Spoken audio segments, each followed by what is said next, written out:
Aujourd'hui, on va parler d'un sujet qui est très important, c'est la rhinoplastie, qui est tout aussi important que complexe parce que c'est une intervention qui est quand même beaucoup demandée par les patientes et qui peut changer la vie.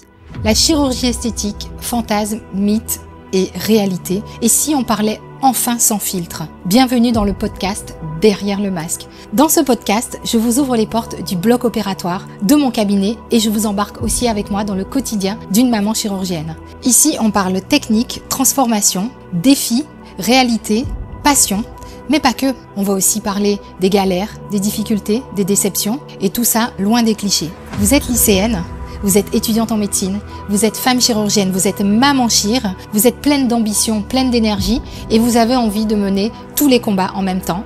Installez-vous, je vous embarque avec moi dans l'univers mystique, mythique et fascinant de la chirurgie esthétique et dans mon quotidien de maman chirurgienne. Quelle est la plus grande demande en consultation de chirurgie esthétique ? Mes plus grandes demandes en chirurgie esthétique, c'est la chirurgie mammaire, donc les seins de maman, les réductions mammaires, les prothèses, beaucoup de prothèses, et la rhinoplastie. On dit de la rhinoplastie que c'est une opération les plus difficiles en chirurgie plastique. Alors pourquoi tu t'es spécialisée en rhinoplastie ? Parce que c'est l'opération la plus difficile en chirurgie plastique. Non, je me suis spécialisée en rhinoplastie parce que j'ai de suite compris que c'était une chirurgie challenge. En fait, j'ai compris que pour atteindre la perfection, il fallait aller chercher l'acharnement, il fallait aller chercher la précision et c'est ça qui m'a plu. Quel type de nez les patientes te demandent ? Cliché, trompette, baby nose, Barbie nose ? Oui, en fait, les patientes, elles ont à peu près toutes la même demande. Au final, elles veulent toujours un nez assez fin, pas trop creusé, un nez qui va avec l'ensemble de leur visage, une petite pointe un peu relevée, des nez, alors des Barbie nose, j'en ai, mais c'est pas la majorité, et des nez en trompette, non, c'est très très rare. Ok. Mais c'est quoi un baby ou un Barbie nose ? Alors ça, c'est les grandes questions qu'on voit beaucoup sur les réseaux sociaux, sur les Snapchat, etc. Alors, je dirais que dans les deux cas, ce sont des petits nez qui sont assez doux, qui sont assez petits. C'est des tout petits nez. Le Barbie nose, c'est plutôt un nez qui va être très silhouetté, très dessiné, un tout petit peu plus pointu. Le baby nose, ça va être un petit nez tout discret avec une pointe un petit peu plus arrondie. Est-ce que les demandes, elles sont cohérentes ou exagérées ? Généralement, les demandes sont cohérentes et elles sont assez justifiées. Ok. Et comment ça se déroule une consultation ? C'est quoi, une simulation, modèle ?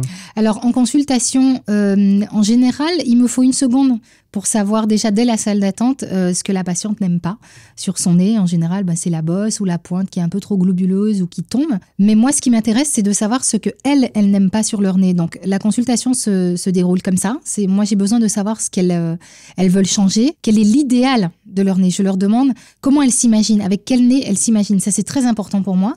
Ensuite, on regarde des modèles. En fait, ça nous aide beaucoup, comme pour les seins. On regarde beaucoup de modèles. En réalité, on regarde ce qu'elles aiment, mais aussi ce qu'elles n'aiment pas, les nez qu'elles trouvent moches, pour que je puisse savoir vraiment ce qu'il y a dans leur tête. Et puis après, bien sûr, j'explique mes limites. Comment ça se déroule une intervention ? C'est quoi le truc pour que ce soit réussi ? Alors, une très bonne question. Une intervention de rhinoplastie, il y a 2 parties qui sont obligatoire et indispensable.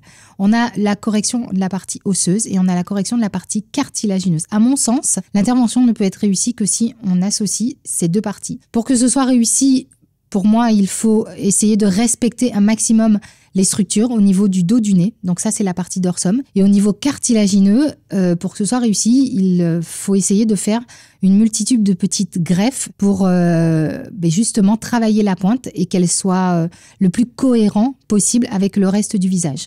Ces 2 parties sont vraiment indispensables l'une comme l'autre. Alors, pourquoi on voit beaucoup de rhinos ratés et est-ce que c'est un cliché ? Alors non, c'est pas un cliché. On voit beaucoup de rhinos ratés, tout simplement parce que c'est une opération qui est très difficile. Je crois qu'on peut les réussir que si on en fait beaucoup et qu'on en fait avec passion, avec acharnement.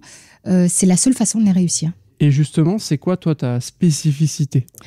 Ma spécificité, j'aime beaucoup utiliser le piézotome, qui est un appareil à ultrasons qui permet de faire des découpes osseuses de façon très précise et non pas ce qu'on disait à l'ancienne, mais on en fait encore aujourd'hui, non pas avec le marteau et le burin. Donc j'aime beaucoup la rhinoplastie au piézotome. Toutes mes rhinoplasties sont aux ultrasons. Je fais aussi beaucoup de petites greffes cartilagineuses au niveau de la pointe pour faire un vrai travail sur la pointe. Et puis il faut des petites formules magiques, il faut de la patience. Il faut pouvoir refaire la suture plusieurs fois. Moi, ça m'arrive de faire la pointe et de tout défaire et de tout refaire encore une dernière fois. Et puis, je crois qu'il faut être un petit peu maso quand même pour faire des rhinos parce que c'est une intervention qui est vraiment très challenge. Et c'est quoi la différence entre une rhino et une septo? Alors, rhinoplastie, c'est vraiment l'aspect esthétique du nez. Septoplastie, c'est quand on va toucher à la cloison, quand on a des soucis pour respirer, des problèmes fonctionnels ou un nez dévié. Est-ce que c'est pris en charge par la sécurité? La seule partie qui peut être prise en charge par la sécurité sociale, c'est la partie septoplastie, mais ça sera toujours une prise en charge partielle. Combien de temps on met pour récupérer? Il faut compter environ une semaine parce qu'on va placer une petite attelle au niveau du nez et puis une semaine de plus pour que l'œdème disparaisse. Ok. Au bout de combien de temps on voit le résultat, justement? Le résultat, rapidement. On voit le résultat, en fait, dès le retrait de l'attelle. Déjà, les patientes arrivent à voir qu'elles n'ont plus de bosse. La seule chose qu'on voit un petit peu plus tard, c'est le travail sur la pointe. Quand l'œdème commence à se résorber, souvent sur la table d'opération, la correction est un peu exagérée, mais petit à petit, l'œdème se dissipe. Il laisse apparaître les structures qui ont été finement structurées pendant l'intervention. En général, après 3 mois, on a une bonne idée de ce que sera son nez. Le résultat définitif, il est vraiment à 6 mois, voire 1 an. Est-ce qu'il y a des reprises à faire? Alors, c'est une des interventions où il y a le plus de reprises en chirurgie esthétique, c'est la rhinoplastie. Pourquoi? Parce que c'est une chirurgie qui est difficile. Si on veut la corriger, on est obligé de retourner au bloc opératoire. On ne peut pas faire une petite correction sous anesthésie locale. Donc oui, les reprises de rhinoplastie, ça fait partie du projet de rhinoplastie. On voudrait les réussir du premier coup. Si on pouvait les réussir, on serait magicien en tant que chirurgien. Et puis même, ça arrangerait les patientes. Mais malheureusement, souvent, il y a des petites reprises. Qu'est-ce que ça change chez les patientes une rhinoplastie? Ça change tout.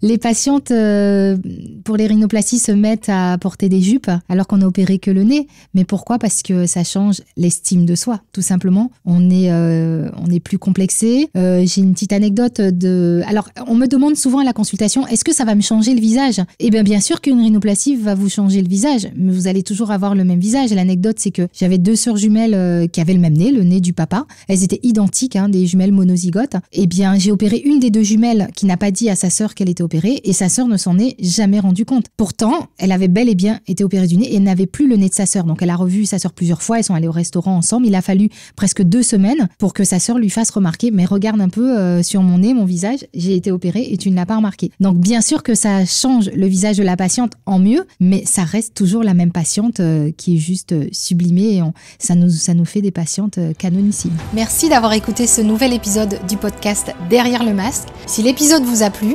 abonnez-vous pour ne rien manquer et partagez-le à celles et ceux qui pourraient être inspirés. Si vous avez envie de prolonger la discussion, retrouvez-moi sur les réseaux sociaux, sur Facebook et sur Instagram, Dr Marival. Pour les avis médicaux, c'est via la préconsultation en ligne www.maconsultationesthétique.com, MCE. Je vous mets le lien en description. Un immense merci à ma partenaire de toujours, Uniskin Biarritz, et à très vite pour une nouvelle plongée au cœur de la chirurgie esthétique.